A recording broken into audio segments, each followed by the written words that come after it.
Commissioner साहब हैं? हुजूर, कोई ब्योमकेश बख्शी आपसे मिलना चाहते हैं। कह रहे हैं आपसे टेलीफोन पर बात हो चुकी है। हाँ हाँ, भेज दो अंदर। नमस्कार जी, मेरा नाम ब्योमकेश बख्शी है। आपसे टेलीफोन पर बात हुई थी। बैठिए बैठिए। धन्यवाद। हाँ, कहिए क्या बात है। चाइना टाउन में जो खून हो रहे हैं, सुना है आप उन्हें लेकर काफी परेशान हैं। आप हमारी टेलीफोन की बातें सुन रहे थे? बिल्कुल नहीं, मैं तो बाहर था। फिर आपको कैसे मालूम हुआ कि हम चाइना टाउन में होने वाली हत्याओं को लेकर परेशान हैं? आपकी टेबल पर चाइना टाउन में हुए खून की खबरों के अखबार जो पड़े हुए हैं सर। ओके, जो कह रहे हैं कह डालिए।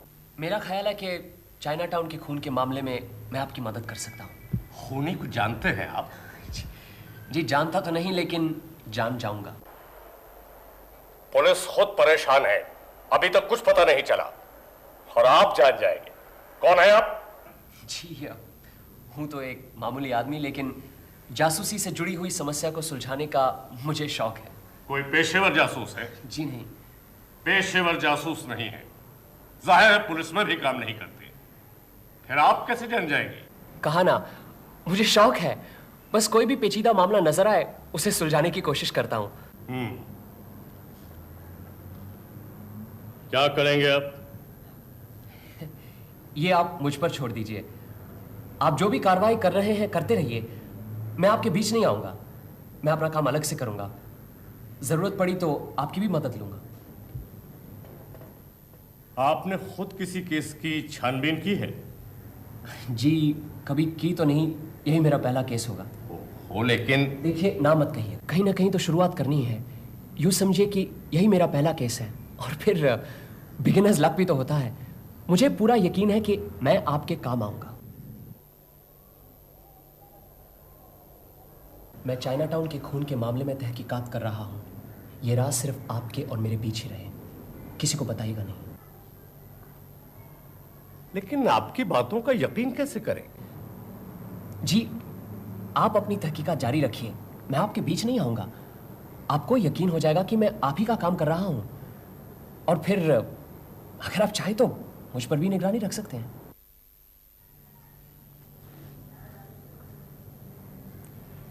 Okay young man, go ahead. Wish me good luck sir. Good luck. Byomkesh Bakshi. Good luck Byomkesh Bakshi.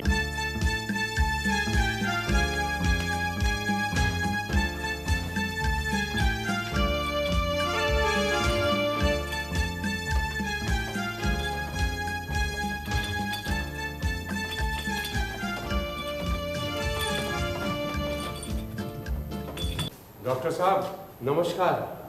मेरे दांत में बहुत दर्द हो रहा है डॉक्टर साहब। होता है कभी कभी, मैं दवाई देता हूँ। दिन में 2 बार 4-4 गोलियां खाना, और हाँ, रात को सोने के पहले नमक से दांत मांज लेना, समझे?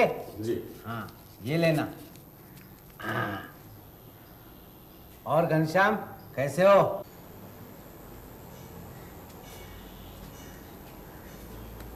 अनुकूल बाबू डॉक्टर तो अच्छे हैं, कम से कम अपने लॉज के लोगों से दवाई का पैसा तो नहीं लेते। पैसा लेकर करेंगे वो क्या? न बीवी न बच्चे। ये अच्छी कही।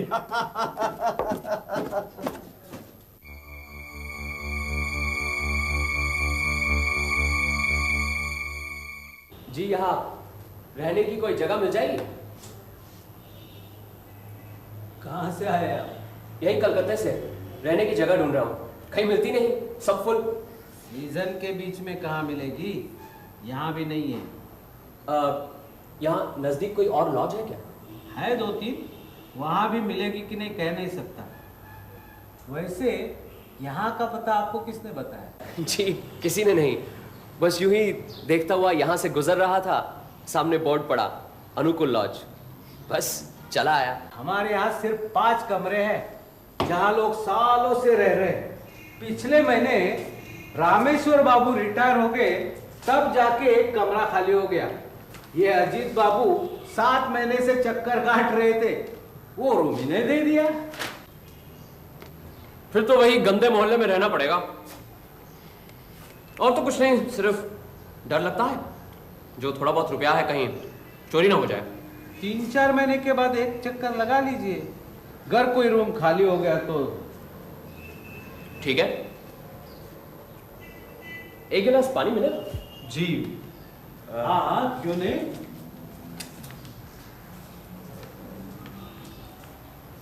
आपके ध्यान में है कोई जगह? नहीं, कोई खास जगह तो नहीं।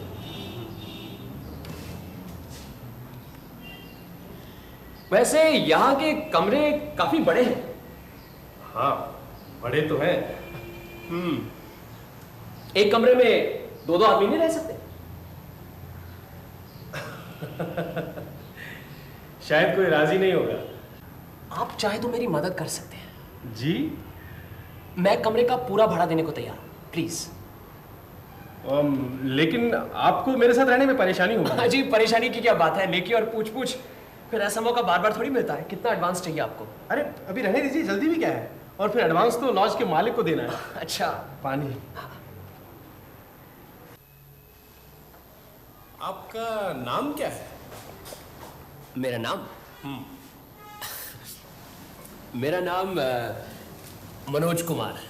मनोज कुमार। कहाँ काम करते हैं आप? बस रहने की जगह मिल गई, अब काम भी मिल जाएगा। वैसे नौकरी की उम्मीदवारी कर रहा हूँ। आप? अजीत कुमार बनर्जी। कहाँ काम करते हैं? कहीं नहीं, तभी तो यहाँ बैठा हूँ बेकार। वैसे लिखने का काफ़ी शौक है मुझे। मैगजीन पत्रिकाओं में कभी कभी कुछ छप जाता है। डॉक्टर बाबू, इनकी परेशानी देखकर मैंने इनसे कहा क्यों ना हम दोनों एक साथ मेरे कमरे में रहें। ये राजी हैं। आपकी बड़ी मेहरबानी होगी डॉक्टर बाबू। एक ही कमरे में दो आदमी? हाँ डॉक्टर बाबू, कमरा बहुत बड़ा है और फिर हम दोनों हम उम्र हैं, वक्त कट जाएगा। सोच लीजिए, कोई अपने कमरों में दूसरों को नहीं रखता। कोई बात नहीं डॉक्टर बाबू, मुझे कोई एतराज नहीं। मुझे भी। खैर, जब आप दोनों राजी है तो मुझे क्या, आधा आधा पैसा बांट लीजिए। जी। जाइए अपना सामान ले आइए। धन्यवाद।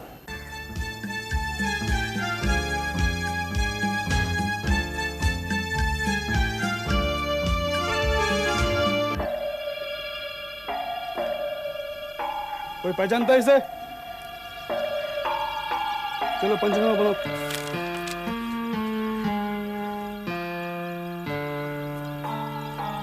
अरे इतनी जल्दी आ गए आप?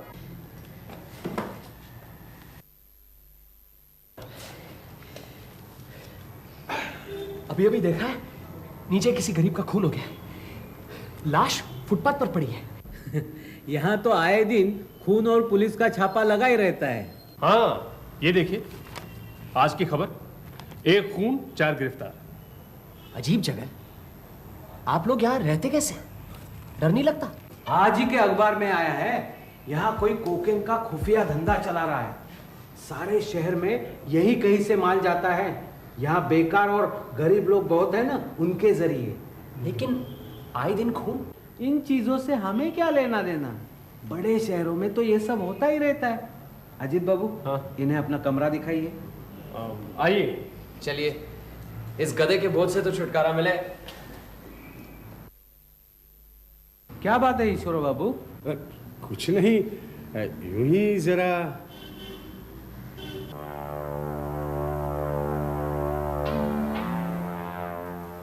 आओ, ये कमरा मेरा है।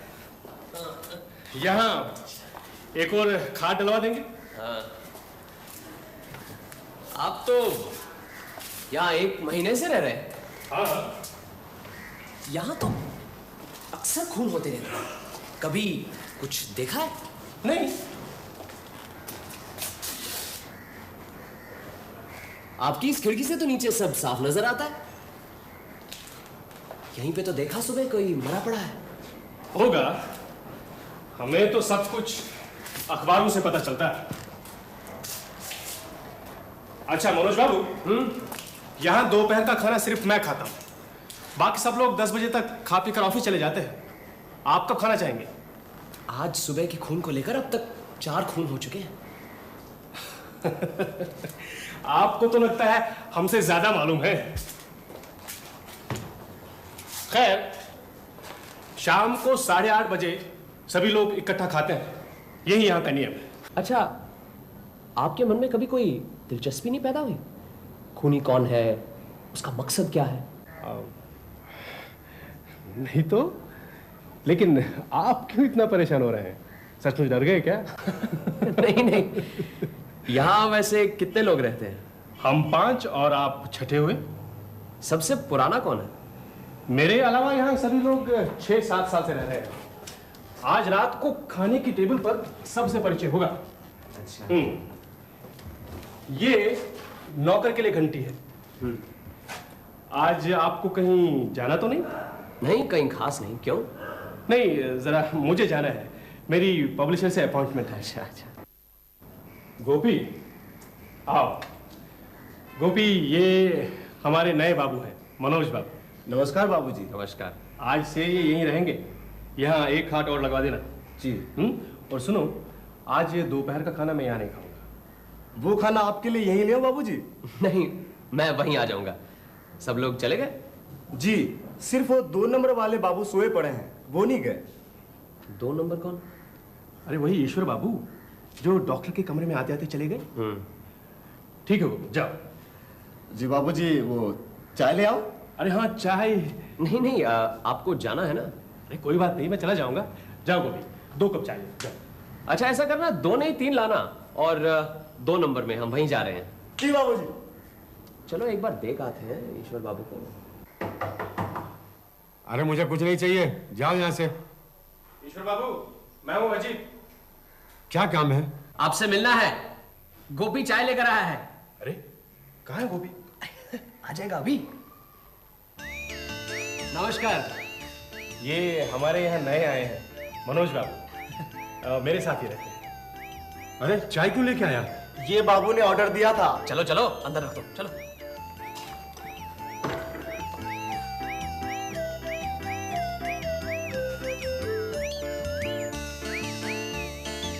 अरे मनोज बाबू, बैठो। नहीं नहीं, आप बैठिए बैठिए।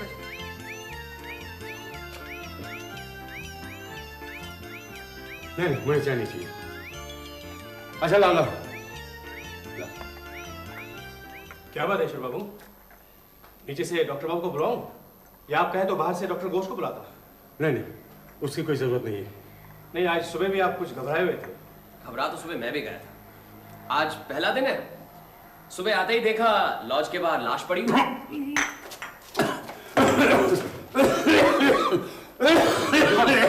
ईश्वर बाबू, गोपी, आप जरा इन्हें संभालिए, मैं डॉक्टर को ले ही आता हूँ।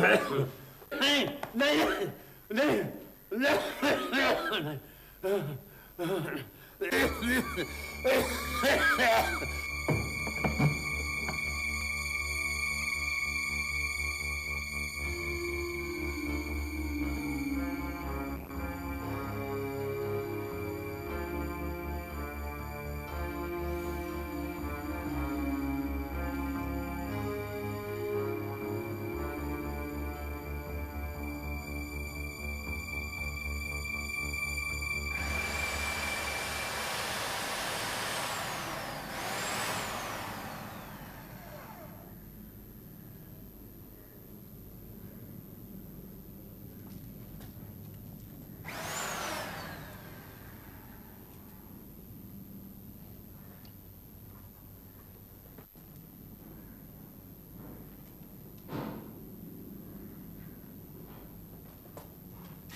आ जाओ गोपी।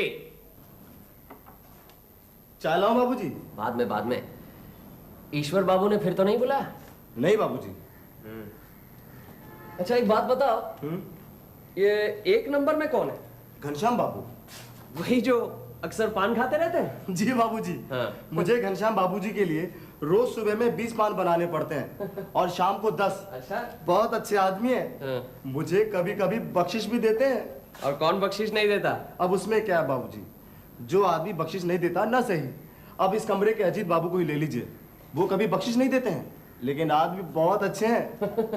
और खराब आदमी कौन है? अच्छा इधर 3 नंबर में कौन रहता है? जोगेन बाबू। वो अद्भुत आदमी है बाबू, कभी रात के 11-12 से पहले नहीं आते हैं। उनके लिए हमेशा खाना रखना पड़ता है और कभी कभी तो खाते भी नहीं। इतनी रात तक कहाँ रहते हैं? क्या मालूम बाबू, वो खूब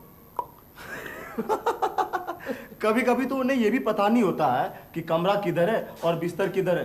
वो तो मैं संभाल लेता हूँ वरना। अच्छा बाकी सब शाम को आ जाते हैं? रात को सभी इकट्ठे खाना खाते हैं। चाय लाऊं बाबूजी? अरे चाय की जरूरत होगी तो हम खुद बता देंगे, तुम बार बार चाय क्यों पूछते हो? वो क्या है बाबूजी कि आप सबकी चाय बनती है तो उसमें थोड़ा मुझे भी मिल जाती है। क्या बख्शीश? अच्छा ये इधर वाला 5 नंबर? वो तो कभी किसी से बात ही नहीं करते हैं, बस किताब और किताब हमेशा पढ़ते रहते हैं। और छुट्टी वाले दिन तो नहीं बाबूजी, हम वो नहीं बताएंगे। क्यों, क्या करते हैं छुट्टी वाले दिन? आप यहाँ कितने दिन रहेंगे बाबूजी? रहेंगे बहुत दिन। ये रखो बख्शीश, अब खुश? अच्छा अब बताओ, ये 5 नंबर वाले बाबू छुट्टी वाले दिन क्या करते हैं? बाबू हाँ। वो सुबह से रात के 9 बजे तक कम से कम 10 बार चाय पी जाते हैं। 9 बजे तक क्यों, तुम बाद में भी पिलाते रहो। अरे नहीं बाबूजी, हफ्ते में 3-4 बार रात के 9 से 12 बजे तक बाइस्कोप देखते हैं। और इनके नाम से भी बहुत डर लगता है, भूतनाथ बाबू। भूतनाथ? 9 से 12 सिनेमा? आप ये सब क्यों पूछते हैं, आप भी क्या लिखते हैं? हाँ मैं। और कौन लिखता है? ये कमरे के बाबू, अजीत बाबू। अच्छा देखो गोपी, ईश्वर बाबू का जरा ख्याल रखना। उन्हें किसी चीज की जरूरत पड़े तो उन्हें लाकर देना, या तो फिर हमें बताना। और अगर वे बाहर जाना चाहे तो भी हमें बताना। हाँ? उनकी तबीयत जरा खराब है, इसलिए उन्हें बाहर अकेले नहीं जाना चाहिए। ठीक है जी। और सुनो, हाँ चाय नहीं पिलाओगे? अभी लाया बाबू।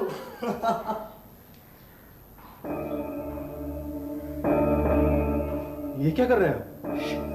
इधर आइए, बैठ जाइए। बैठिए बैठिए।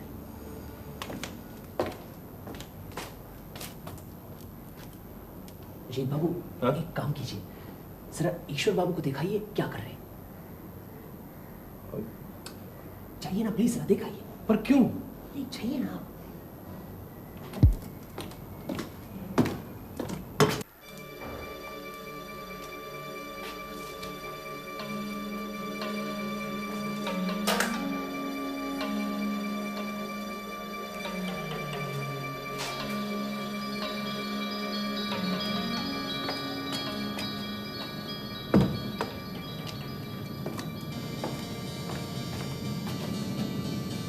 क्यों, ईश्वर बाबू अपने कमरे में नहीं मिले ना?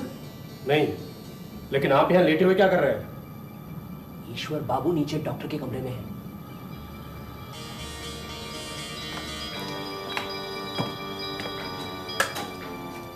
तो फिर आपने मुझे ईश्वर बाबू के कमरे में क्यों भेजा? पक्का करना चाहता था वही है कि कोई और है। इधर आइए, आप मेरी जगह पर लेटिए, आपको सब पता चल जाएगा। कभी कभी नींद ना आने पर ऐसा हो जाता है। मैं दवाई देता हूँ, खाकर सो जाइए। क्या बात है? ईश्वर बाबू इतने परेशान क्यों हैं? मामला गड़बड़ है। क्या गड़बड़?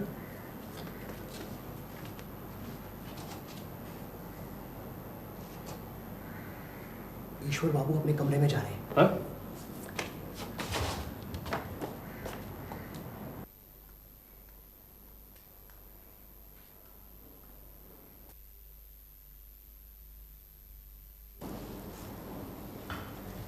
ये लो बाबू, करम है। अरे क्या हुआ ईश्वर, खाना नहीं खाओगे? नहीं घनश्याम, कुछ अच्छा नहीं लग रहा है। हाँ? क्या हुआ ईश्वर को? आज सारा दिन घबराया सा है। ईश्वर बाबू क्या हमेशा से ऐसे हैं? नहीं, वैसे इन्हें कुछ न कुछ लगा ही रहता है, ब्लड प्रेशर, डायबिटीज, लेकिन आज कुछ ज्यादा ही परेशान से है। कब से? सुबह से ही देख रहा हूँ, और सुबह भी कुछ नहीं खाया। क्यों भूतनाथ बाबू, आपका क्या ख्याल है?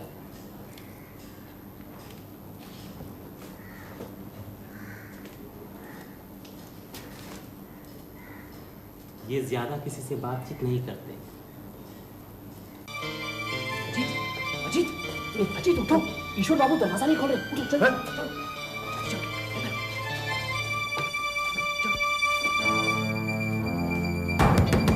ईश्वर बाबू, ईश्वर बाबू, ईश्वर बाबू, दरवाजा खोलिए ईश्वर बाबू। अरे ये तो 5 बजे सुबह ही उठ जाते थे, आज न जाने क्या हो गया है इनको। हाँ। मेरे ख्याल से दरवाजा तोड़ देना चाहिए। हाँ? क्यों ना पुलिस को खबर दी जाए?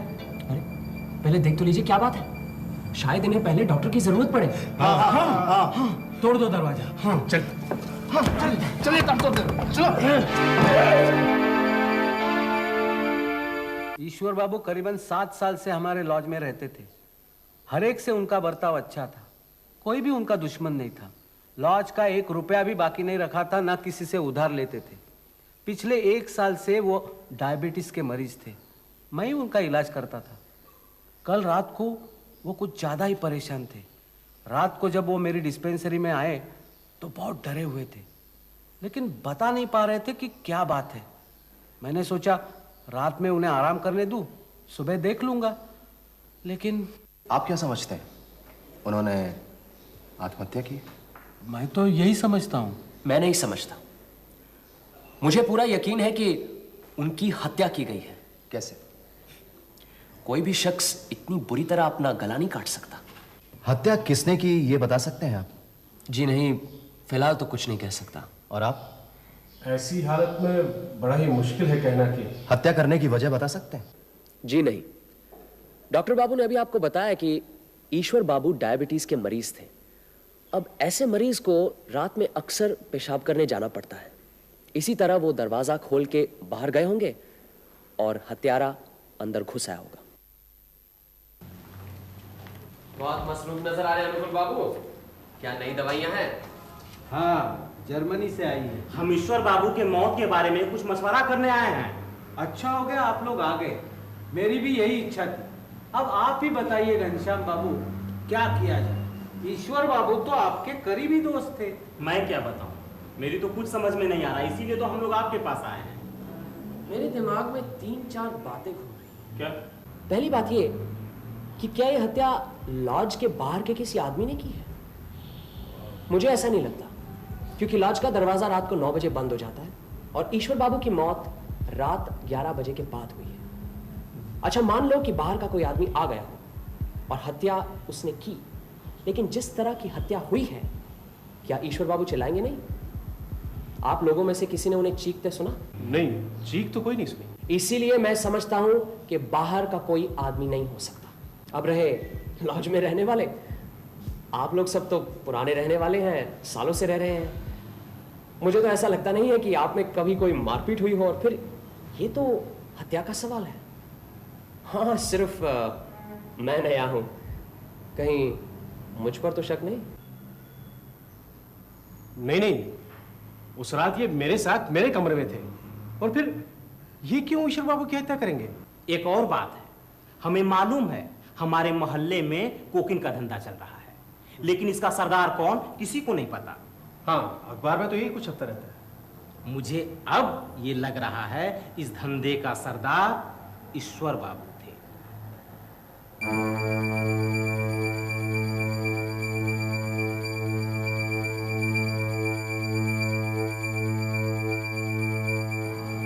ये आप कैसे कह सकते हैं? मैं इसलिए कह रहा हूं कि ईश्वर बाबू को शायद यह शक हो गया था कि वो पकड़े जाएं। हाँ, ये हो सकता है। उस रात ईश्वर बाबू बहुत घबरा गए थे।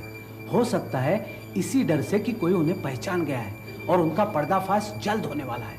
इसी घबराहट से वो अपना संतुलन खो बैठे और उन्होंने खुदकुशी कर ली।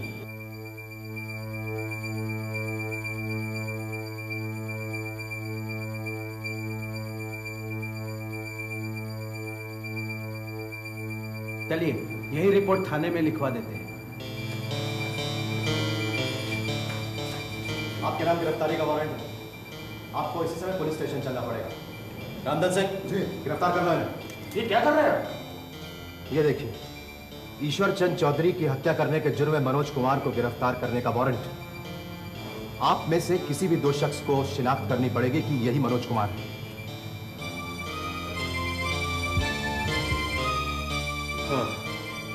चलिए पुलिस स्टेशन। इसकी कोई जरूरत नहीं, मैं खुद ही चलता हूँ। घबराओ मत अजीत, जल्दी वापस आ जाऊंगा। चलिए। ये देखो क्या सोच रहे थे और क्या हो गया।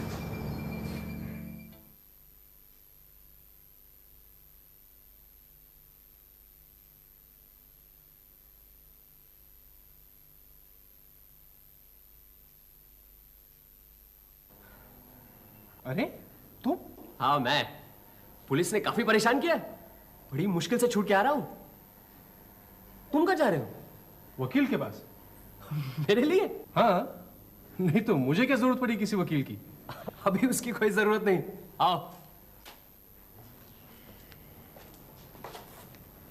अरे आइए आइए डॉक्टर बाबू, आइए देखिए, खोटे सिक्के की तरह वापस आ गया। आप आ गए? बड़ी खुशी की बात है। शायद आप निर्दोष भी हैं, लेकिन हमारे लॉज में आपका रहना। बिल्कुल ठीक कह रहे हैं आप। पुलिस को मुझ पर शक है। हो सकता है पुलिस आपको भी लपेट ले। आप कहे तो आज ही चला जाता हूं। क्या कह रहे हैं मनोज बाबू? अजीत बाबू, डॉक्टर बाबू का कहना ठीक है, और फिर इन्हें अपना लॉज भी चलाना है। अरे इस वक्त आप कहाँ जाएंगे? शाम हो गई है। हाँ, अगर आप इजाजत दे तो आज रात रह जाऊं, कल सुबह चला जाऊंगा। ठीक है, आज की रात रह लीजिए, लेकिन कल जी, सुबह होते कल ही सुबह जरूर मैं यहाँ से चला जाऊंगा, और फिर मेरी पुरानी जगह तो है ही, जरा कुछ खा पी लूं, फिर आपका हिसाब भी चुकाना है। धन्यवाद। मैं नीचे मेरे कमरे में हूँ। जी बहुत अच्छा। अजीत बाबू, हाँ? खाने के लिए यहीं कुछ मंगवा लेते हैं, जरा आप जाके ले आइए। ठीक है।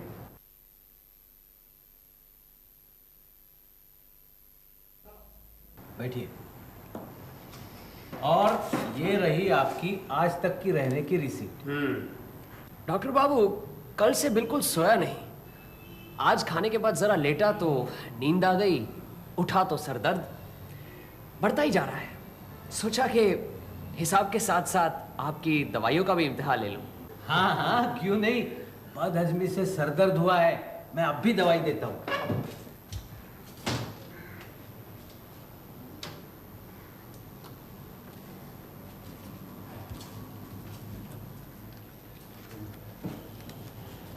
ये लीजिए, और आज रात को कुछ न लीजिए, ये दवाई खाकर सो जाइए। अच्छा, ये लीजिए आपके पैसे। नहीं नहीं, इसके पैसे की जरूरत नहीं है। नहीं नहीं, मैं तो भाड़े के पैसे दे रहा हूँ। हाँ। और अजीत बाबू, हाँ? ये आपके लिए दवाई। मेरे लिए? हाँ, तबीयत ठीक रहेगी, सोते समय लेना। ले लो ले लो, होम्योपैथी की दवाई से कभी किसी को कोई नुकसान नहीं हुआ।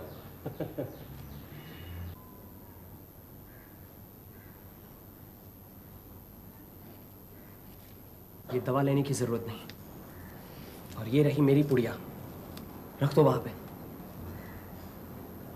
अब 9 बजे है, तुम सो जाओ। 1 बजे से पहले कुछ नहीं होने वाला। वक्त आने पर तुम्हें जगा दूंगा। लेकिन बात क्या है? बहुत कुछ, बस जैसा मैं कहूं वैसा करते जाओ। ये चादर पकड़ो।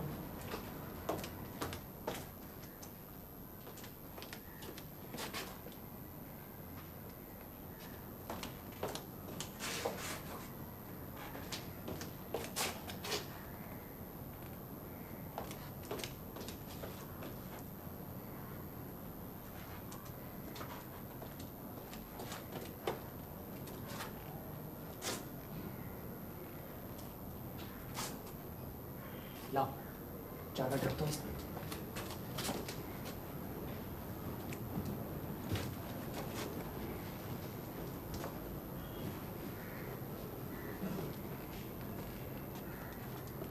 ये मैं सो रहा हूं, तुम अपनी जगह पर ही सोना। और ये अपने पास रखो, अगर जरूरत पड़े तो। ये क्या कर रहे हो?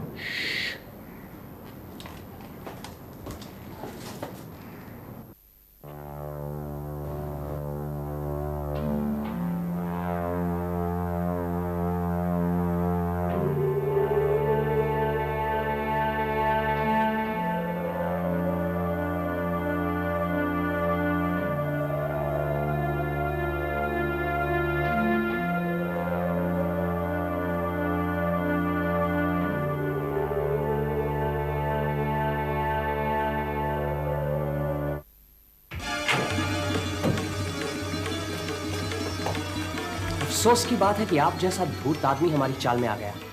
खबरदार, हिलिएगा नहीं और अपना छुरा नीचे डाल दीजिए। मैंने कहा छुरा नीचे डाल दीजिए और हाथ ऊपर कीजिए। अजीत बाबू, उधर की खिड़की खोल दीजिए। नीचे पुलिस तैयार खड़ी है, खिड़की खुलते ही यहां आ जाएगी। पुलिस क्या करेगी? मेरा गुनाह क्या है? कोई खून किया तो नहीं है? गुनाह क्या एक है, लंबी फहरिस्त है। इंस्पेक्टर साहब, इस डॉक्टर बाबू को बोमकेश बख्शी का खून करने की कोशिश के अपराध में गिरफ्तार कीजिए। कौन बोमकेश बख्शी? मैं। तुम? हाँ। ये सब बकवास है। पुलिस और इस आदमी की साजिश है, जो अपने आप को कभी मनोज कुमार और कभी बोमकेश बख्शी कहता है। मुझ पर झूठा आरोप लगाया जा रहा है। मैं देख लूंगा। अदालतें खत्म नहीं हो चुकी है। मैं तुझे छोड़ूंगा नहीं, लंदन तक जाऊंगा। खर्चे की मुझे परवाह नहीं है। खर्चे की परवाह क्यों करने लगे? आखिर कोकेन के धंधे के पैसे जाएंगे कहां? इंस्पेक्टर साहब, ये दवा की पुड़िया भी रखिएगा, जरूर इसमें मॉर्फिन मिला हुआ है। नहीं, इन्होंने हमें आज रात खाने के लिए दी थी। इसकी केमिकल जांच करवाइएगा और अपनी फर्स्ट इंफॉर्मेशन रिपोर्ट लिखिए। अरे आ गए हम। हाँ, आप ही ने तो कहा था 7-8 दिन लग जाएंगे। हाँ कहा तो था, लेकिन 4 दिन में काम हो गया। कोई आया था? नहीं। ठीक है, जाओ चाय लाओ। जी बैठो जी। ये है मेरे रहने की जगह। जगह तो बहुत अच्छी है। कब से रह रहे हो? 2 साल हो गए। बस कुछ दिन तुम्हारे लॉज में मनोज कुमार बन के रहना पड़ा।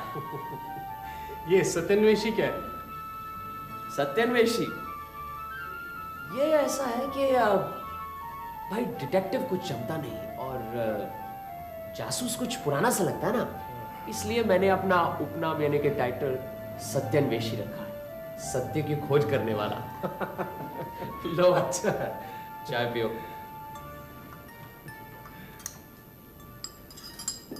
तुम्हारे मोहल्ले में आए दिन खून होने की वजह से अखबारों में काफी टिक्का टिप्पणी चल रही थी। इसी सिलसिले में चाइना टाउन में मैंने 2-3 चक्कर लगाए, इधर उधर तहकीकात की और 2 जगह चुन ली। एक तो रॉयल बंगाल बोर्डिंग हाउस, दूसरा अनुकूल लॉज। पहले तुम्हारे लॉज में आकर रहा, सोचा कि पूरे मोहल्ले की छानबीन यहीं से करूंगा। तब भी थोड़ा सा शक था कि शायद दुश्मन का अड्डा यही लॉज है। फिर उस रात जब ईश्वर बाबू की हत्या हुई, तब मुझे पूरा यकीन हो गया कि कातिल डॉक्टर बाबू ही है। कैसे? उस रात करीबन 3 बजे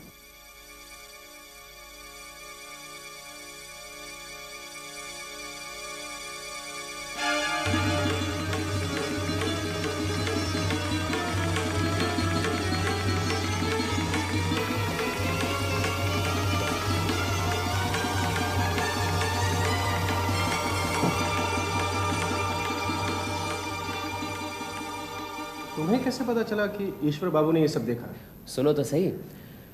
दूसरे दिन सुबह सुबह ईश्वर बाबू डॉक्टर से मिलने आए थे। उस दिन मैं अपना सामान वगैरह लेकर तुम्हारे पास बैठा हुआ था। हमारे सामने तो कुछ कह नहीं पाए, चले गए। दफ्तर से लौटने के बाद डॉक्टर से मिलने का मौका ढूंढ रहे थे। आखिर मौका मिला रात को। उस समय मैं हमारे कमरे के फर्श पर लेटा बातें सुन रहा था।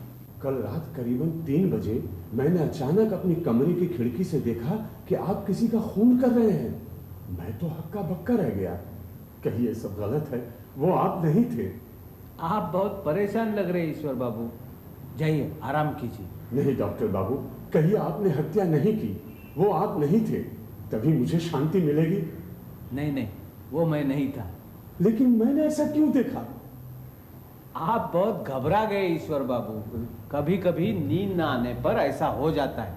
मैं दवाई देता हूँ, खाकर सो जाइए, और कल सुबह तबीयत ठीक न लगे तो मुझे बताइए। हाँ, जाइए अभी। फिर ईश्वर बाबू कमरे में आकर सो गए। करीबन आधी रात या उसके बाद कुछ ऐसा हुआ होगा।